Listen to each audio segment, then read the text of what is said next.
Hello friends, welcome to my channel UP PCS with Chauhan. तो guys, मेरा नाम है कीरा चौहान। तो दोस्तों, यहाँ हम कर रहे हैं घटना चक्र 2021 की सीरीज, जिसमें हम भारतीय अर्थव्यवस्था एवं शासन कर रहे हैं। और इसमें हम कर रहे हैं चैप्टर नंबर 14, जो कि है आपके राज्य के नीति निर्देशक तत्व यानी कि डीपीएसपी, यानी directive principle of state policy. Guys, इसमें हमने एक पार्ट कर लिया है, आज हम करेंगे पार्ट 2। ठीक है गाइस, चलिए फिर हम लोग क्या करते हैं ना, पहले सिलेबस देख लेते हैं, देन उसके बाद हम स्टार्ट करेंगे। तो गाइस, ये है हमारा सिलेबस। देखिए, इसमें हमने जो है चैप्टर नंबर 1 से स्टार्ट किया। ये सारे के सारे चैप्टर करते हुए हम अब पहुंचे हैं चैप्टर नंबर 14, जो कि है राज्य के नीति निर्देशक था। तो बाकी आप सिलेबस देख लीजिएगा। इस अगर वीडियो आपको पसंद आएगी तो वीडियो को लाइक जरूर करिएगा, एंड चैनल को अभी तक आपने सब्सक्राइब नहीं किया है तो प्लीज़ सब्सक्राइब करिएगा। कोई आपको सजेशन देना है देन कमेंट करके जरूर बताइएगा। चलिए इस पर हम क्या करते हैं ना, फटाफट स्टार्ट करते हैं। देखिए, यहाँ पे हम ये कंप्लीट कर चुके हैं और क्वेश्चन नंबर 21 तक हम जो है कंप्लीट कर चुके हैं। अब इससे आगे का पार्ट देखते हैं दोस्तों। तो देखिए, आगे क्या लिखा है यहाँ पे, जो क्वेश्चन नंबर 22 है उसमें लिखा है, निम्नलिखित में से कौन सा अनुच्छेद पंचायत के गठन के लिए जो है राज्य सरकारों को जो है निर्देश देते हैं। तो गाइस, ये है आपका आर्टिकल नंबर 40, जो है आपके directive principle of state policy में क्या क्या कहता है, पंचायत के गठन की बात करता है। फिर लिखा है, निम्नलिखित अनुच्छेदों में से कौन एक राज्य सरकार को ग्राम पंचायतों को संगठित करने के लिए जो है निर्देश करता है।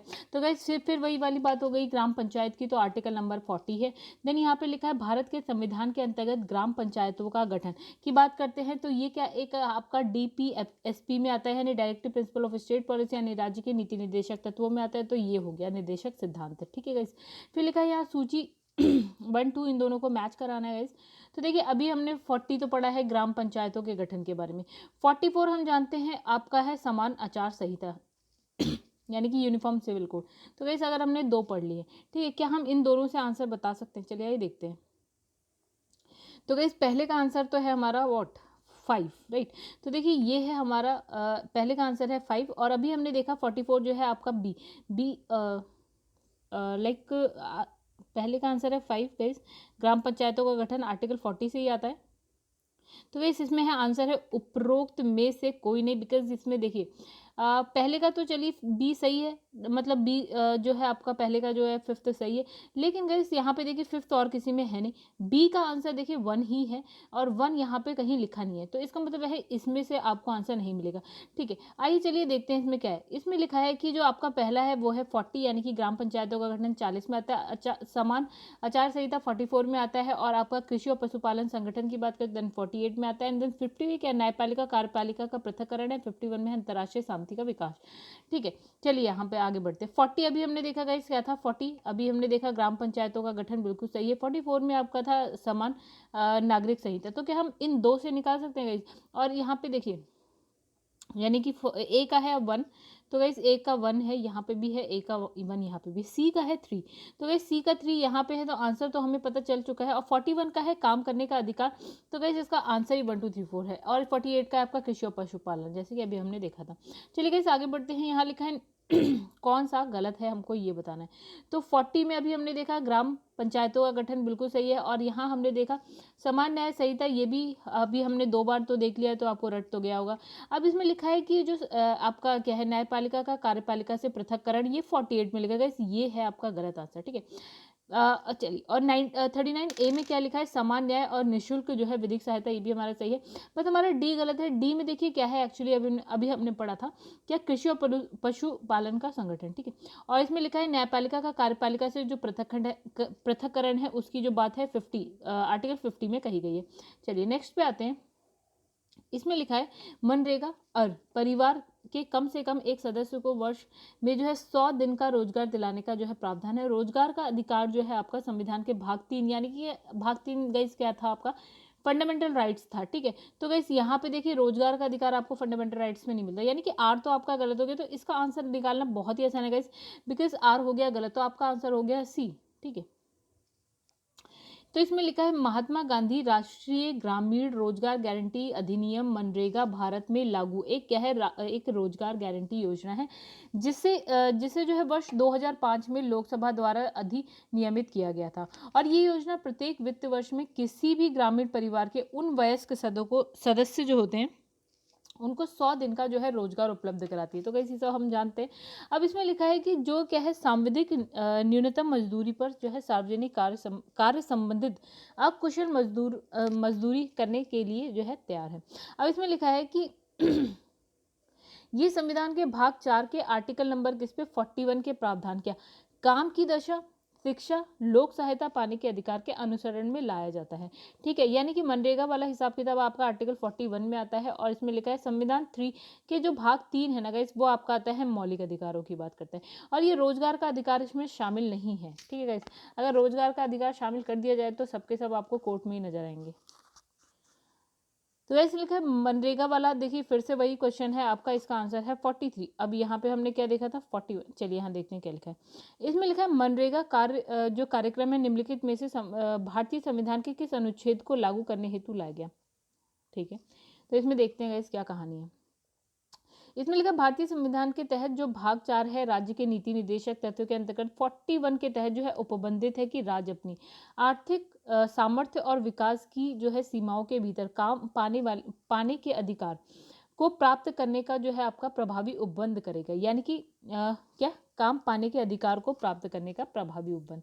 ठीक है, और साथ ही इसी भाग में क्या है आर्टिकल 43 में कहा गया है कि राज्य उपयुक्त विधान आर्थिक संगठन द्वारा या अन्य रीति से कृषि के उद्योग के अन्य प्रकार के सभी कार्यकारों को काम निर्वाह मजदूरी शिष्ट जीवन स्तर और अवकाश का संपूर्ण जो है उपभोग सुनिश्चित कराने वाली काम की दशाएं प्रदान करने का जो है प्रयास करेगा। मनरेगा राज्य के इन्हीं सैद्धांतिक लक्षणों की पूर्ति की दिशा में यह जो है महत्वपूर्ण कार्यक्रम है।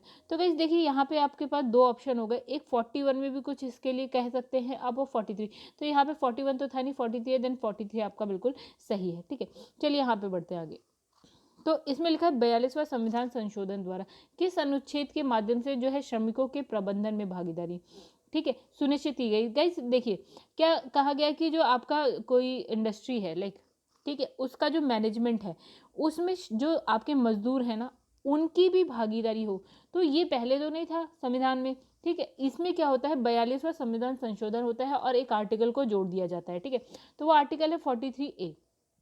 देखिए क्या लिखा है 42वें संविधान संशोधन 1976 के द्वारा क्या है भाग 4 यानी कि राज्य के नीति निर्देशक तत्व में आर्टिकल 43A को जो है जोड़ा जाता है और ये प्रावधानित मतलब ये क्या कहता है ये कहता है कि राज्य किसी उद्योग में लगे हुए जो उपक्रमों स्थापनाओं और अन्य संगठनों के प्रबंधन में कर्मकारों का भाग लेने जो है सुनिश्चित करने के लिए उपयुक्त विधान द्वारा या किसी अन्य रीति से कदम उठाएगा। ठीक है, मतलब जो गाइस इसमें जो कर्मकार होते हैं ना वो अपनी भागीदारी देंगे।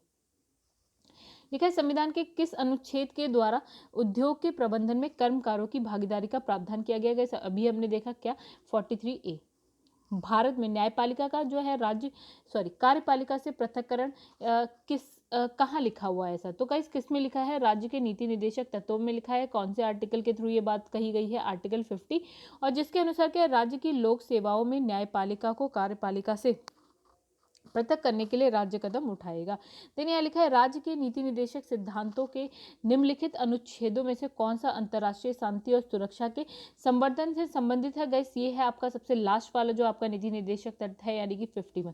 तो 51 तो यही बात कहता है। 41 क्या कहता है काम शिक्षा अभी हमने देखा लोक सहायता पाने का अधिकार। ठीक है, तो इसी में हमने मनरेगा को भी देख लिया था क्योंकि आपको अधिकार है काम पाने का। तो मनरेगा तो यही काम करता है कि जो वर्ष के 100 दिन तक आपको काम देगा। ठीक है, अब 43 काम में अभी हमने क्या देखा था गाइस कि जो आपके जो उद्योग है उसके मैनेजमेंट में कौन भागीदारी करेगा वो है कर्मकार वहाँ के यानी कि मजदूर। ठीक है, या जो वहाँ काम करने वाले। अब लिखा है 48 काम में क्या कहा गया पर्यावरण संरक्षण और संवर्धन और वन और वन्य जीवों की रक्षा की बात कही गई है। चलिए नेक्स्ट पेज पे आते हैं। एक बार अगर आप याद कर लेंगे तो इसके जो क्वेश्चंस है बहुत ही आसान लगेंगे आपको। भारत के संविधान में अंतर्राष्ट्रीय शांति और सुरक्षा की अभिवृद्धि का उल्लेख है। कहाँ पे है गाइस ये है आपके अभी हमने पढ़ा है राज्य के नीति निर्देशक सिद्धांत। कौन सा आर्टिकल है आर्टिकल नंबर 51 में है। ठीक है, चलिए आइए देखते हैं। ओके, तो गाइस ये देखिए आर्टिकल नंबर 51 में है और इसमें लिखा है तत्वों में अंतर्राष्ट्रीय शांति और सुरक्षा की अभिवृद्धि का उल्लेख है और इसके अनुसार राज्य अंतर्राष्ट्रीय शांति और सुरक्षा की अभिवृद्धि करता है, राष्ट्र के बीच न्याय संगत और सम्मानपूर्ण संबंधों को क्या करता है, बनाए रखने का, और फिर है संगठित लोगों के एक दूसरे से व्यवहारों में अंतर्राष्ट्रीय विधि और क्या है संधि बाधाओं के प्रति आदर बढ़ाने का, और फिर अंतर्राष्ट्रीय विवादों के मध्यस्थता द्वारा निपटारे के लिए प्रोत्साहन देने का प्रयास करेगा। ये सारी चीजें करेगा इंटरनेशनल लेवल पे राज्य। भारतीय संविधान का कौन सा भाग अंतर्राष्ट्रीय शांति और सुरक्षा? तो गाइस फिर वही क्वेश्चन है आपका, राज्य के नीति निर्देशक तत्व। अब गाइस यहाँ लिखा है भारतीय संविधान का कौन सा अनुच्छेद भारत की विदेश नीति से संबंधित है? तो गाइस विदेश नीति हो या अंतर्राष्ट्रीय शांति वांति जितनी भी सारी चीजें अभी हमने पढ़ी वो सब का सब एक साथ आएगा आर्टिकल नंबर 51 में। निम्नलिखित में से कौन जो है आपका कौन संविधान के आर्टिकल 42 संशोधन मतलब 42वें संशोधन द्वारा जो है नीति निर्देशक तत्वों में नहीं जोड़ा गया? देखिएगा, शोषण से बच्चों और अल्पवयस्कों की सुरक्षा, ठीक है, और इसमें लिखा है समान न्याय और क्या है निःशुल्क जो है कानूनी निःशुल्क कानूनी सलाह, ठीक है, ये भी जोड़ा गया है। अब यहाँ लिखा है समान आचार संहिता, तो ये आर्टिकल 44 में आता है और ये तभी आ गया था जब संविधान बनता है ना गाइस, तो ये तभी ऐड किया गया था, ये बाद में ऐड नहीं किया गया। तो ये आंसर तो बहुत ही सिंपल है, तो आर्टिकल नंबर 44। और ये वाला गाइस ये जो प्रबंधन में जो आपका उद्योग के प्रबंधन में श्रमिकों की भागीदारी, ये भी आपका बाद में ही जोड़ा गया है। 42वें संविधान संशोधन में बहुत सारी चीजें जोड़ी गई हैं। आइए देखें और क्या क्या है। तो गाइस यहाँ लिखा है कि जो समान आचार संहिता को 42वें संविधान संशोधन अधिनियम द्वारा शामिल नहीं किया गया है, और ये जो है मूल संविधान यानी कि जब संविधान बनता है तभी के तहत आर्टिकल नंबर 44 में वर्णित किया गया है। निम्नलिखित प्रावधान जो है 42वें संविधान संशोधन अधिनियम द्वारा नीति निर्देशक तत्वों में जोड़े गए। देखिए गाइस क्या क्या जोड़ा गया, बात करते हैं। लिखा है बच्चों को स्वस्थ विकास के अवसर और सुविधाएं और शोषण से बच्चों और अल्पसंख्यक व्यक्तियों की सुरक्षा, ठीक है, तो ये आपका किस में है? आपका आर्टिकल नंबर 39 चा में है, ठीक है। फिर लिखा है समान न्याय निःशुल्क जो है कानूनी सहायता की बात करें तो 39 का में है यानी 39 ए में है, राइट। उसके बाद जो उद्योग है उसमें उसके प्रबंधनों में श्रमिकों की जो भागीदारी की बात करें तो ये 43 ए में है, ठीक है। पर्यावरण का संरक्षण और संवर्धन और वन्य जीवों की सुरक्षा की बात करते हैं तो ये 48 काम है। तो वैसे देखिए ये वाला बहुत ही अच्छा है, इंपॉर्टेंट है, ठीक है, और ये आपका बहुत ही इंपॉर्टेंट है, ये वाला भी आपका बहुत ही इंपॉर्टेंट ही आता रहता है, ठीक है। ये अभी मैंने देखा नहीं है, बहुत जगह तो नहीं, लेकिन हाँ ये 3 तो गैस बहुत ही ज़्यादा इंपॉर्टेंट है, बाकी पढ़ने तो आपको सारे ही। देखिए संविधान में 42वें संविधान संशोधन द्वारा निम्नलिखित में से कौन सा सिद्धांत राज्य के नीति निर्देशक तत्वों में जोड़ा गया? तो पुरुष और स्त्री दोनों के लिए समान कार्य का समान वेतन, ये नहीं जोड़ा गया। उद्योग में अभी हमने ये वाला पढ़ा, उद्योग में क्या है कर्मकारों की जो है सहभागिता। तो अभी देखिए हमने क्या लिखा, यहाँ पे लिखा है गाइस ना, ये सेम है, वो ये 43 का है, ठीक है। और इसमें लिखा है काम शिक्षा और सार्वजनिक सहायता पाने का जो अधिकार है ये ऑलरेडी था। फिर लिखा है श्रमिकों के लिए जो है आपका निर्वाह योग्य वेतन एंड काम का मानवीय दशाएं सुनिश्चित मतलब सुरक्षित करना, ये भी ऑलरेडी था। अब लिखा है संविधान निम्न में से किसके शोषण के विरुद्ध जो है अधिकार स्वीकार करता है? बच्चों के, स्त्री के, जनजाति और दलितों के शोषण के विरुद्ध, ठीक है। तो गाइस यहाँ देखिए आंसर है, आंसर है आपका 1 2 3। दलितों के विरुद्ध को छोड़कर बच्चों के विरुद्ध है, और स्त्री और जनजातियों के विरुद्ध शोषण के विरुद्ध अधिकार, राइट। इसमें लिखा संविधान में बच्चों, स्त्री, जनजातियों के शोषण के विरुद्ध अधिकार की स्वीकृति प्रदान की गई है। दलित शब्द का संविधान में जो है उल्लेख नहीं है गाइस, ठीक है, दलित का तो पूरे संविधान में उल्लेख नहीं है, ठीक है। ये छोटी छोटी चीज़ें जब आप बार बार याद करेंगे तो आपको पता चल जाएगी कि बहुत ज़्यादा क्वेश्चन तो नहीं पूछे जाते, वही चीज़ें घुमा घुमा के पूछी जाती तो रट जाती। अब यहाँ पे लिखा है निम्नलिखित में से कौन जो है कौन एक राज्य का नीति निर्देशक तत्व नहीं? ये लिखा है मद्य निषेध, गौ संरक्षण, पर्यावरण संरक्षण, फिर है 14 वर्ष की आयु तक बच्चों को निःशुल्क शिक्षा। तो गाइस ये हो गया आपका गलत, बिकॉज हम यहाँ पे जो निःशुल्क शिक्षा की तो बात कही गई है, लेकिन वो लेस देन 6 ईयर की बात कही गई है, यानी कि 6 साल से कम के जो बच्चे हैं ना उनके लिए बात कही गई है। बाकी तो सारा आपका इसमें आता ही है, ठीक है। देखिए अभी हम पढ़ेंगे, तो गाइस यहाँ देखिए क्या लिखा है, यहाँ लिखा है कि संविधान में मद्य निषेध अनुच्छेद 47 के तहत गौ संरक्षण 48, वन्य जीव संरक्षण जो हमने पढ़ा, फिर पर्यावरण संरक्षण भी 48 का में ही पढ़ा था हमने। फिर इसमें लिखा है गई 14 वर्ष से कम आयु के बच्चों के लिए जो है निःशुल्क अनिवार्य शिक्षा की बात आर्टिकल नंबर 45 के तहत नीति निर्देशक तत्व था। परंतु क्या होता है, देखिए पहले तो था ये 45 के तहत नीति निर्देशक तत्व, लेकिन यहाँ पे चेंज आ जाता है, यानी कि 86 के बाद संविधान संशोधन आता है 2002 में।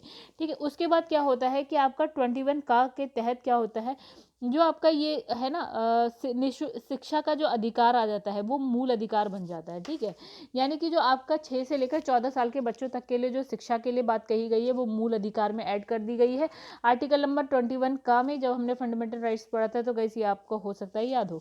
तो यहाँ पे लिखा आर्टिकल नंबर 45 के तहत क्या लिख दिया, शैशवपूर्ण देखभाल और 6 वर्ष से नीचे की जो आयु के बालक हैं उनके लिए शिक्षा की व्यवस्था शामिल कर दी गई है। ठीक है, मतलब पहले 14 साल तक था, लेकिन इसको अब क्या कर दिया, फंडामेंटल राइट्स में डाल दिया 21 का के तहत। और यहाँ पे क्या कर दिया 45 में क्या कर दिया, लेस देन 6 ईयर कर दिया है। ठीक है, तो आई होप आप लोग को याद हो पहले का जब हमने फंडामेंटल राइट्स पढ़े। तो लिखा निम्नलिखित में से कौन सा राज्य का नीति निर्देशक तत्व नहीं है। तो गाइस पहला वाला तो है मादक पेय के उपभोग का निषेध करना, बिल्कुल है। गाय और बछड़ों यानी कि वन्य जीवों की के वध नहीं करना है आपको, इनकी संरक्षण करना है, पर्यावरण का संरक्षण करना है, संवर्धन करना है, ये सब है। अब यह देखिए फिर से वही बात लिख दी है, 16 वर्ष की आयु तक के बच्चों को निःशुल्क शिक्षा। 16 वर्ष की तक की तो हमने कहीं अभी तक बात नहीं करी है। लिखा है निम्नलिखित में से कौन सा और से राज्य के नीति निर्देशक तत्व में शामिल है। तो कैसे यहाँ लिखा है मानव के दुर्व्यवहार और बलाश्रम का प्रतिषेध करा। तो गाइस ये आपका है फंडामेंटल राइट। ठीक है, यानी कि मूल अधिकार है। राइट, दूसरा लिखा है मादक पेय और स्वास्थ्य के लिए हानिकारक औषधि के औषधीय प्रयोजन का से भिन्न जो है उपयोग का प्रतिषेध करें। तो गाइस दूसरा तो सही है, बट पहला जो है आपका मौलिक अधिकार में आता है, ना कि directive principle of state policy में आता है। तो इसका आंसर सिंपल है, बहुत ही बी आंसर है इसका। तो गाइस इसमें क्या कुछ पढ़ने की जरूरत है। चलिए, जो आपका ये वाला है ना, ये आपका जो फंडामेंटल राइट में आता है वो आता है आर्टिकल 23 में। ठीक है, आगे बढ़ते हैं। भारतीय संविधान में प्रतिष्ठापित राज्य के नीति निर्देशक तत्वों के अंतर्गत निम्नलिखित प्रावधान पर विचार कीजिए। तो लिखा है भारतीय नागरिकों के लिए समान नागरिक संहिता सुरक्षित करना, ग्राम पंचायतों को संगठित करना, फिर है लिखा है ग्रामीण क्षेत्रों में कुटीर उद्योग को जो है प्रोत्साहित करना, देन यहाँ लिखा है सभी कर्मकारों के लिए यथोचित जो है अवकाश और सांस्कृतिक अवसर सुरक्षित करना। तो गाइस देखिए इसका आंसर क्या है, बहुत ही ये भी बहुत ज़्यादा टफ नहीं है, बहुत ही सिंपल है। देखिए इसमें आंसर है आपका बी। चलिए आइए देखिए बी में क्या लिखा है। तो बी में लिखा है हमारा 2 और 3, यानी कि आपकी बात करी गई ये दोनों, तो ये जो है आपके हैं। अब बाकी हम देखते हैं और क्या क्या लिखा है। देखिए इसमें लिखा है कि ये सांस्कृतिक अवसर जैसा कुछ भी नहीं है। अगर यथोचित अवकाश हम कह सकते हैं, लेकिन यह सांस्कृतिक अवसर जैसा कुछ नहीं कहा गया है राज्य के नीति निर्देशक तत्वों में। दूसरा इसमें लिखा है भारतीय नागरिकों के लिए समान सिविल संहिता सुरक्षित करना। तो गाइस देखिए आइए हम देखते हैं, यहाँ पे समझते हैं कि आखिर क्या है। देखिए गांधीवादी सिद्धांत पर जो है आधारित कई प्रावधानों को राज्य के नीति निर्देशक तत्वों पर जो है तत्व कई अनुच्छेदों में सम्मिलित किए। देखिए गाइस क्या होता है ना कि जब संविधान बन रहा होता है, कहानी सुन लीजिए थोड़ी सी, कि संविधान जब बन रहा होता है तो क्या होता है कि संविधान में ये directive principle of state policy जैसा अभी कुछ नहीं आ रहा है। सपोज कि हम कह रहे हैं कि अभी कुछ ऐसा रखा नहीं गया, नहीं, तो फिर क्या होता है कि कुछ जो संविधान सभा में जो भी लोग हैं वो कहते हैं कि भैया संविधान में कुछ ऐसा करो कि उसमें गांधीवादी प्रिंसिपल्स भी आए। तो गांधीवादी प्रिंसिपल्स इन्होंने कहाँ रख दिया, directive principle of state policy में रख दिया। जैसे एक छोटा सा एग्जांपल कि गांधी जी कहते थे कि जो सत्ता है सत्ता का विकेंद्रीकरण होना चाहिए, यानी कि जो सत्ता है यानी कि शासन है ग्राम स्तर तक होना चाहिए, यानी कि वो करते थे पंचायतों की बात। राइट, तो जब पंचायतों की बात करते थे तो उन्होंने कहा भैया एक directive principle of state policy, उसके अंदर हमने पंचायत डाल दी। ये एक एग्जाम्पल के तौर पे मैंने बता दिया कि स्टार्टिंग में कहा गया कि भैया इनके सिद्धांत इनके प्रिंसिपल्स को कहाँ रखा जाए, तो उन्होंने डीपीएसपी में रख दिया। तो लिखा है इस प्रकार जो इस प्रकार है क्या है, लाइक ग्राम पंचायतों का संगठन जो है आर्टिकल 40 में है। ग्रामीण क्षेत्रों में जो है कुटीर उद्योग का व्यक्तिगत और क्या है सहकारी आधार पर जो है बढ़ाने का प्रयास, वो है आर्टिकल नंबर कितना 43 में है। गांधी जी कहते थे भैया जो ग्रामीण क्षेत्र में लोग हैं उनका वो कुटीर, जो अभी हमने देखा जब कोरोना वायरस जब कोविड का टाइम चल रहा था, लॉकडाउन चला था, तो यही बात मोदी जी ने बोली थी, जो हमारे देश के प्रधानमंत्री, उन्होंने भी ये बोला था आत्मनिर्भर भारत बनाना है, तो और क्या है उसके लिए आपको कुटीर उद्योगों को प्रोत्साहन देना पड़ेगा, यानी कि छोटे उद्योगों को। और यही गांधीवादी प्रिंसिपल भी था, वो भी यही कहते थे भैया छोटे उद्योगों को आप प्रोत्साहन दीजिए। लिखा है अनुसूचित जाति, अनुसूचित जनजाति और अन्य दुर्बल वर्गों की शिक्षा या अर्थ संबंधी हितों की अभिवृद्धि, ये हमारा लिखा है आर्टिकल नंबर 46 में। फिर मादक पेय और स्वास्थ्य के लिए हानिकारक जो औषधि हैं, औषधि प्रयोजनों से भिन्न उपभोग का प्रतिषेध करना, आर्टिकल नंबर 47। फिर गाय बछड़े या अन्य दुधारू पशुओं के वध पर जो है रोक और उनकी जो है नस्लों में सुधार का प्रयास करना, आर्टिकल नंबर 40 क्या है आपका 8 है। तो ये सारी चीज़ें लिखी गई हैं। तो गाइस चलिए आगे बढ़ते हैं। लिखा है निम्नलिखित में से भारत के संविधान के किस में जो है पर्यावरण संरक्षण और संवर्धन और वन्य जीव के संरक्षण की रक्षा का प्रावधान किया गया है। तो गाइस ये किया गया है राज्य के नीति निर्देशक तत्वों में, राइट। तो इसमें लिखा है गाइस, चलिए इसमें एक और बात कही गई है, दूसरा आपका लिखा है के यार गाइस ये तो नहीं हो सकता, केवल देखिए केवल नहीं हो सकता, केवल नहीं हो सकता। तो गाइस ये देखिए यहाँ पे इन दोनों में जो है ये बात कही गई है। देखिए इसका आंसर है सी, यानी कि ए और बी। देखिए यहाँ पे लिखा है 42वां संविधान संशोधन होता है 1976 में, जिसमें नीति निर्देशक तत्वों में क्या जोड़ा गया, आर्टिकल नंबर 48A। और इसमें क्या कहा गया कि राज्य जो है देश के पर्यावरण के संरक्षण, संवर्धन और वन्य जीवों की रक्षा करने का प्रावधान करेगा। गाइस ये जब आपका ना संशोधन होता है तो जो ये ए होता है ना, कैपिटल वाला ए संशोधन के बाद होगा। अगर कोई सपोज कि स्मॉल ए है तो समझ लीजिए कि देखिए दो तरीके से लिखे जाएंगे, ठीक है। आप जो संविधान पढ़ेंगे ना तो इसमें आप ऐसे कहीं ऐसा भी लिखा जा सकता है स्मॉल ए में, और कहीं पे आपका कैपिटल ए में भी। जो कैपिटल ए में है ना गाइस, उसको आप हमेशा ये समझिएगा कि जब संविधान संशोधन हुआ होगा ना तब ये वाला ऐड हुआ होगा। मतलब अगर कैपिटल में ABCD लिखा है तो समझ लीजिए संविधान संशोधन हुआ होगा तभी ऐड हुआ होगा, तो ये ऐड हुआ है, ठीक है। अब इसने कहा साथ ही संविधान के मूल कर्तव्यों की अगर हम बात करते हैं तो इसके तहत जो है 51A जी, देखिएगा इस यहाँ पे क्या लिखा है, जी स्मॉल में लिखा है, ठीक है। तो यहाँ लिखा है 51 का झा के अनुसार भारत के प्रत्येक नागरिक का यह कर्तव्य होगा कि वह जो है प्राकृतिक पर्यावरण की उसके अंतर्गत वन, झील, नदी, वन्य जीव है। तो गाइस जब हम ये पढ़ेंगे ना आपका मूल कर्तव्य, तो मूल कर्तव्य में हमारा एक कर्तव्य ये भी है कि जो हमारे वन है, झील है, नदी है, वन्य जीव है, उनकी रक्षा करें, उनका संवर्धन करें, उनका प्रमाणीकरण के प्रति जो है दया भाव करें, राइट। तो प्राणी मात्र के प्रति दया भाव करें। तो गाइस ये देखिए यहाँ पे लिखा है स्मॉल जी, मैंने यही बात कही, यहाँ पे लिखा है कैपिटल। तो कैपिटल हमेशा संशोधन होता है ना जब संविधान में, तो कैपिटल में लिखते हैं। लेकिन अगर हम बात करते हैं स्मॉल लेटर की, तो स्मॉल लेटर हमेशा पहले से ही होता है ऑलरेडी, राइट। एक मैंने बस आपको एक बहुत छोटी सी बात बताई है, वो शायद ही सबको पता होती है, ठीक है। चलिए ये हो गई बात। तो ये दोनों में आएगा, यानी कि आपका DPSP में भी आ जाएगा और फंडामेंटल ड्यूटीज़ में भी आ जाएगा, यानी कि मूल कर्तव्यों में भी आ जाएगा। तो मूल कर्तव्य अगला ही चैप्टर है, जब हम पढ़ेंगे तो हम ये सब देख लेंगे। चलिए निम्नलिखित में से कौन एक राज्य के नीति निर्देशक सिद्धांतों में सम्मिलित है। तो गाइस यहाँ लिखा है कि राज्य जो है देश के पर्यावरण के संरक्षण और संवर्धन का प्रयास करेगा। बहुत सिंपल है, ये हमने कितनी बार पढ़ लिया है, ये हमने बहुत बार पढ़ लिया है, ठीक है। चलिए आगे बढ़ते हैं। राज्य के नीति निर्देशक सिद्धांत में निम्न में से किसके बारे में जो है संविधान शांत है। तो लिखा है प्रौढ़ शिक्षा। तो गाइस प्रौढ़ शिक्षा, देखिए कर्मकारों का जो है निर्वाह मजदूरी, मतलब कि जैसी भी उनका काम उस तरह से उन्हें मजदूरी दी जाए। गरीबों को निःशुल्क जो है विधिक सहायता, बिल्कुल ये भी है गाइस हमारा। और संशोधन होता है आपका 42वां संविधान संशोधन तभी से ऐड किया जाता है। बालकों की प्रारंभिक शिक्षा जब तक वह 6 वर्ष की आयु ना प्राप्त कर ले, तो गाइस ये भी हमारा आर्टिकल नंबर 45 में है, ठीक है। चलिए तो इसके बाद यहाँ लिखा है प्रौढ़ शिक्षा, जो हमारे DPSP में नीचे गया है। देखिए क्या मतलब है इसका मतलब है कि इसमें लिखा है भारतीय संविधान का जो DPSP है भाग 4 के तहत आर्टिकल नंबर 36 से लेकर आपका 51 में वर्णित है। यानी कि जो आपका DPSP है वो कहाँ से कहाँ तक है, 36 से लेकर 51 तक है आर्टिकल। इसमें क्या है आपका कर्मकारों को निर्वाह मजदूरी का जो है प्रावधान किया गया है, वो आर्टिकल 43 में किया गया। निःशुल्क विधिक सहायता आर्टिकल नंबर, देखो यहाँ पे गाइस इसको देखेंगे हम। तो ये जब आप इंग्लिश में लिखेंगे ना 39 को, तो 39 का को कैसे लिखेंगे, 39 कैपिटल A, क्योंकि ये बाद में ऐड हुआ है, राइट। अधिकतर आप देखना मतलब आप जब यहाँ पे देखेंगे तो ये 39 स्मॉल a में नहीं होगा गाइस, ये कैपिटल A में लिखा होगा, जहाँ पे भी इंग्लिश में लिखा हुआ हो। और फिर लिखा है 6 वर्ष से कम आयु की जो आपके बालकों के लिए बाल्यावस्था देखरेख, तो ये कौन सा 86वां संविधान संशोधन 2002 वाला है हिसाब किताब। ठीक है, अब इसमें लिखा है आर्टिकल 45 में ही है। ठीक है, अब लिखा है प्रौढ़ शिक्षा संबंधी प्रावधान इसमें शामिल नहीं है। ठीक है, आगे बढ़ते हैं।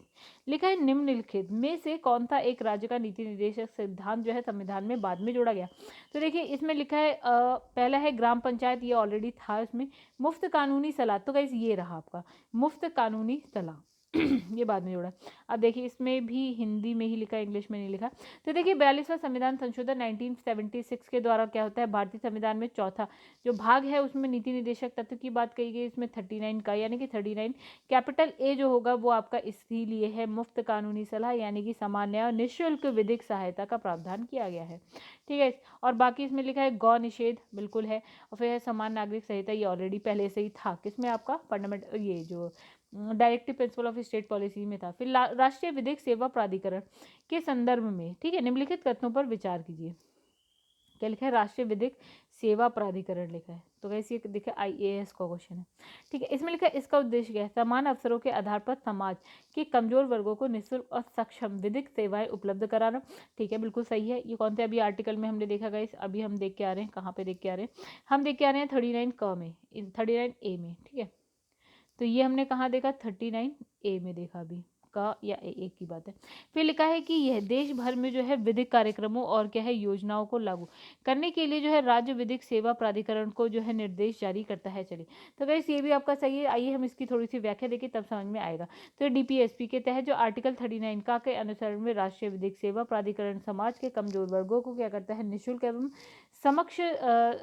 सक्षम विधिक जो है सहयोग उपलब्ध कराता है। और साथ ही यह देश भर में जो है विधिक कार्यक्रमों और योजनाओं को लागू करने के लिए राज्य विधिक सेवा प्राधिकरण को निर्देश और वित्तीय अनुदान प्रदान करता है। तो गाइस ये वाला पोर्शन हो सकता है आपको नहीं पता हो, बाकी ये तो आपको पता ही होगा। IAS का क्वेश्चन है तो थोड़ा बहुत तो ऐसा होगा, वो आपके स्टेट PCS से काफ़ी अलग होगा। तो क्वेश्चन ही देखने में IAS का लग रहा है गाइस, अगर हम देखें तो हाँ, वो भी देखिए गाइस IAS 2020 का क्वेश्चन है, यानी कि पिछले ही साल का क्वेश्चन। लेकिन भारत में विधिक सेवा प्रदान करने वाले जो प्राधिकरण यानी कि क्या है, लीगल सर्विसेज अथॉरिटीज निम्नलिखित में से किस प्रकार के नागरिकों को निःशुल्क विधिक सेवा प्रदान करते हैं। तो गाइस यहाँ पे चलिए इसकी पहली व्याख्या देखते हैं, उसके बाद बात करेंगे। ठीक है, तो मजा आएगा क्वेश्चन को पढ़ने में, ऐसे क्या मजा आएगा गाइस, पता तो हमें है ही नहीं कुछ। तो इसमें लिखा है संविधान में राज्य नीति निर्देशक तत्वों के अनुच्छेद कौन सा 39 का के अनुसार क्या है, भारत में विधिक सेवा जो प्रदान करने वाले प्राधिकरण है। ठीक है, विधिक सेवा, तो इसमें लिखा विधिक सेवा प्राधिकरण अधिनियम 1987 की धारा 12 के अंतर्गत पात्र व्यक्तियों को निःशुल्क विधिक सेवाएं प्रदान करते हैं। तो गाइस पात्र व्यक्ति कौन है, जिन्हें ये सेवाएं प्राप्त होती हैं, उसकी हम बात करेंगे। तो देखिए कौन है गाइस, महिला है, बच्चे हैं, अनुसूचित जाति जनजाति यानी कि SC और ST है। ठीक है, और फिर लिखा है बड़े पैमाने पर प्राकृतिक औद्योगिक जो है आपदा, जातीय हिंसा, बाढ़, सूखा, भूकंप के पीड़ित जितने भी लोग हैं उनको निःशुल्क जो है विधिक सहायता मिलेगी गाइस, यानी कि निःशुल्क विधिक सेवाएं मिलेंगी। ठीक है, यानी कि इसके लिए आपको पैसा नहीं देना पड़ेगा। महिला, बच्चे, SC ST और ये जिनको इन सब चीज़ों से प्रभावित जो पीड़ित व्यक्ति हैं वो औद्योगिक कामगार हो गए, उनको भी, मानसिक रोगी, दिव्यांग व्यक्ति, हिरासत में कोई व्यक्ति है गाइस उसको भी निःशुल्क विधिक, जैसे अगर मान लीजिए किसी का कोई वकील ही नहीं है, ठीक है, बहुत केसेस ऐसे होते हैं, तो सरकार जो होती है ना गाइस अपनी तरफ से एक वकील जो है उन्हें फ्री में प्रोवाइड कराती है। ठीक है, अब लिखा है वे व्यक्ति जिनकी वार्षिक आय केंद्र राज्य सरकार द्वारा अधिसूचित आय सीमा से कम है उनको भी, मानव तस्करी और बेगार से पीड़ित व्यक्ति है उनको भी। ठीक है, लिखा है उपयुक्त, चलिए क्या लिखा है इसमें, लिखा है 1000 से कम वार्षिक आय वाले व्यक्ति, सॉरी 1 लाख से कम, 2 लाख से कम वार्षिक आय वाले ट्रांसजेंडर्स को और 3 लाख से कम वार्षिक आय वाले अन्य जो है पिछड़े वर्ग के सदस्यों को। फिर लिखा है सभी वरिष्ठ नागरिकों को। तो वैसे इसका आंसर क्या होगा, इसका आंसर देखिए क्या है, A है, यानी कि 1 और 2 है। तो इसमें लिखा है कि क्वेश्चन क्या लिखा था, किस प्रकार के नागरिकों निःशुल्क विधिक सेवाएं जो है प्रदान करते हैं। तो देखिए गाइस 1 लाख 2 लाख से कम, जो 1 लाख से कम वार्षिक आय वाले व्यक्ति क्या ही सैलरी होगी इनकी गाइस, ठीक है, और 2 लाख से कम वाले जो ट्रांसजेंडर हैं उनको मिली है, बाकी और किसी को नहीं मिली। तो ये तो फिलहाल इसमें नहीं लिखा था इस तरह से, लेकिन ये है। अब लिखा है केंद्र शासित अच्छा आगे लिखा, देखिए अब इसमें लिखा है केंद्र शासित प्रदेश में निःशुल्क विधिक सेवाएं प्राप्त करने हेतु आय सीमा भिन्न भिन्न है। ठीक है, केंद्र शासित प्रदेश यानी कि जो यूनियन टेरिटरीज होती हैं उसमें। अब लिखा है जो ये सीमा है कतिपय अपवादों के अतिरिक्त क्या है, अधिकांश राज्यों में कितना 1 लाख रुपए तक, और कुछ राज्यों में 1.5 लाख और कुछ में है 3 लाख रुपए तक निर्धारित। अलग अलग राज्य अलग अलग। लिखा है दिल्ली विधिक सेवा प्राधिकरण 1 लाख रुपए से कम वार्षिक आय वाले सामान्य व्यक्ति को और 2 लाख से कम वार्षिक आय वाले ट्रांसजेंडर को निःशुल्क विधिक सेवा प्रदान करता है। देन गाइस एक और पढ़ लेते हैं। दिल्ली विधिक सेवा प्राधिकरण 2 लाख रुपए से कम वार्षिक आय वाले वरिष्ठ नागरिकों को निःशुल्क विधिक सेवाएं प्रदान करता है। यकीन मानिए गाइस, मैंने पूरी की पूरी जो है लक्ष्मीकांत पढ़ी है, लेकिन कसम से ये क्वेश्चन तो मुझे नहीं लगता कोई लक्ष्मीकांत वाला भी कर पाएगा। ठीक है, बहुत मुश्किल है, जाने कहाँ से आई। आईएएस का लेवल ही कुछ ऐसा होता है गाइस, आप नहीं समझ सकते कि क्वेश्चन किस तरह से पूछा जाएगा। यकीन मानिए लक्ष्मीकांत में ये क्वेश्चन, अगर आपने लक्ष्मीकांत पढ़ी है तो मुझे नहीं लगता ये क्वेश्चन उसमें कहीं ऐसा लिखा हुआ है, नहीं लिखा बिल्कुल।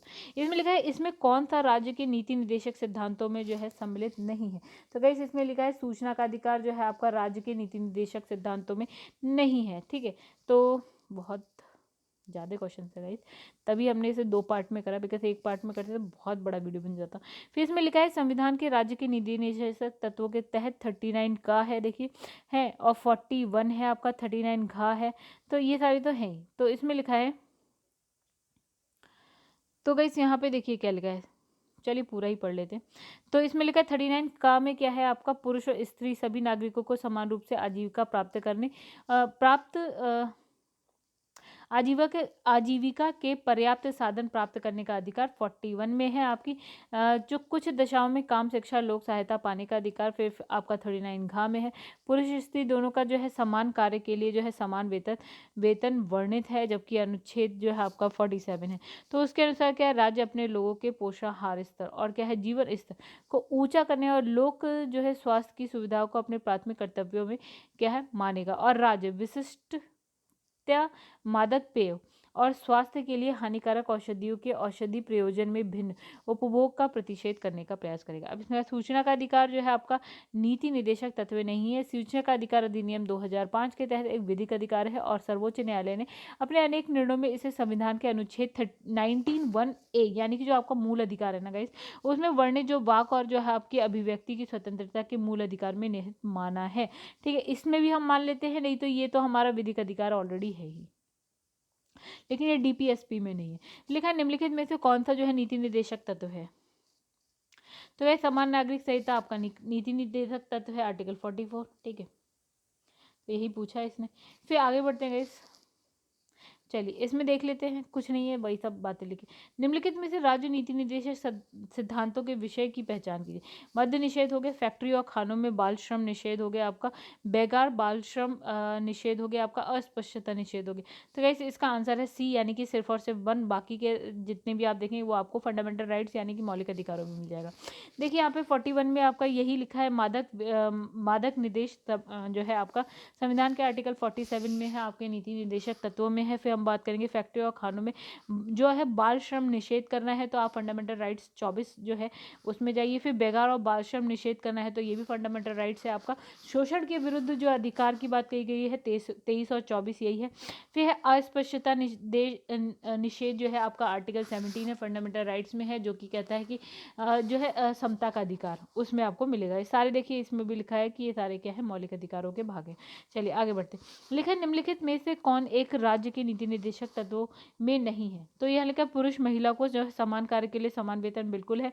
लिखा है जीविकोपार्जन हेतु पर्यावरण पर्याप्त साधनों का जो है समान अधिकार बिल्कुल गाइस। फिर लिखा अस्पृश्यता उन्मूलन जो है आपका फंडामेंटल राइट्स में है, और ये है आर्टिकल नंबर 17 में मिलेगा आपको। फिर लिखा है काम हेतु न्याय संगत और मानवोचित दशाओं में रहें। तो ये सारे जो है आपका जिसमें मैंने टिक लगाया है वो आपके सारे डीपीएसपी में है, और ये जो है आपका फंडामेंटल राइट में है। चलिए तो गाइस ये आपने बार बार पढ़ लिया है, तो इसे बार बार नहीं पढ़ते, आप पढ़ लीजिएगा। राज्य के नीति निर्देशक सिद्धांत का एक ऐसा चेक है जो बैंक की सुविधा अनुसार अदा किया गया है, जिसे कहा जाता था। ठीक है, तो ये किसने बोला, जिसे कहा था किसने कहा था गाइस? ये कहा था केटी शाह ने। तो देखिए क्या लिखा है, यही बात लिखा है भारत के संविधान के संदर्भ में निम्नलिखित कथनों पर विचार कीजिए। तो मूल अधिकार, मूल कर्तव्य, राज्य के नीति निर्देशक तत्व। तो लिखा है भारत सरकार द्वारा आरंभ किए गए राष्ट्रीय समाज सहायता कार्यक्रम में जो है भारत के संविधान के उपयुक्त उपबंधों में से कौन सा या से पूरा होता है? तो गाइस इसमें लिखा है राष्ट्रीय सामाजिक सहायता कार्यक्रम में। ठीक है, तो देखिए यहाँ पे लिखा है आंसर है बी, यानी कि थ्री में क्या लिखा है गाइस? यहाँ लिखा है डीपीएसपी। तो इसमें लिखा है 15 अगस्त 1995 से प्रारंभ राष्ट्रीय सामाजिक सहायता कार्यक्रम। आईएएस का क्वेश्चन है। संविधान में प्रदत्त राज्य के नीति निर्देशक तत्व अर्थात राज्य के संवैधानिक लक्ष्यों, जो आर्टिकल क्या है 41 के तहत बेरोजगारी, वृद्धावस्था आदि की स्थिति में लोक सहायता संबंधित निर्देश की प्राप्ति की दिशा में क्या महत्वपूर्ण कदम है। चलिए गाइस आखिरी क्वेश्चन और इसके बाद ये कहानी खत्म। लिखा है भारतीय संविधान के भाग 4 में दिए गए निर्देशक सिद्धांतों में निम्नलिखित में से कौन सा या से जो है सूचीबद्ध है? तो समान कार्य के लिए समान वेतन, समान नागरिक संहिता, छोटे परिवार का मानदंड। तो ये कहाँ से आ गया? तो ये दोनों, ये फर्स्ट और सेकंड तो है, बिल्कुल आप भी जानते हैं हम भी जानते हैं। तो गाइस इसमें देखिए क्या लिखा है आपका 39 घ में क्या है आपका समान कार्य के लिए समान वेतन। 44 में है आपका यूनिफॉर्म सिविल कोड, समान नागरिक संहिता। फिर है 350 का में क्या लिखा है? प्राथमिक स्तर पर मातृभाषा में शिक्षा देने का विशेष निर्देशन देता है। ठीक है, मतलब प्राथमिक स्तर पर जो प्राइमरी स्कूल्स होते हैं उसमें मातृभाषा में शिक्षा दी जा सकती है। हालांकि जो ये भाग 4 में उल्लिखित नहीं है, अभी हमने देखा कहीं पे भी हमने ये कहानी तो पढ़ी नहीं है, तो इसमें यही लिखा है प्राथमिक स्तर पर। अच्छा, ये लिखा है प्राथमिक स्तर पर मातृभाषा में शिक्षा। ठीक है, ये हमारा डीपीएसपी का पार्ट नहीं। तो गाइस खत्म हो गई कहानी यहाँ पे। ठीक है, अगर गाइस आपको वीडियो पसंद आई तो वीडियो को लाइक करिएगा, कमेंट करके बताइएगा कैसी लगी। पसंद आए तो लाइक शेयर भी करिएगा, और चैनल को सब्सक्राइब नहीं किया है कोई बात नहीं दोस्तों, अगर अच्छा लगे तो बिल्कुल करिएगा। मेरे चैनल का नाम है #UPPCS with Chauhan for all government exam. तो गाइस फिर मिलेंगे नेक्स्ट वीडियो में नेक्स्ट चैप्टर के साथ, जो कि होगा आपका फंडामेंटल ड्यूटीज़, यानी कि आपका मौलिक कर्तव्य। चलिए दोस्तों बंद करते हैं फिर वीडियो को।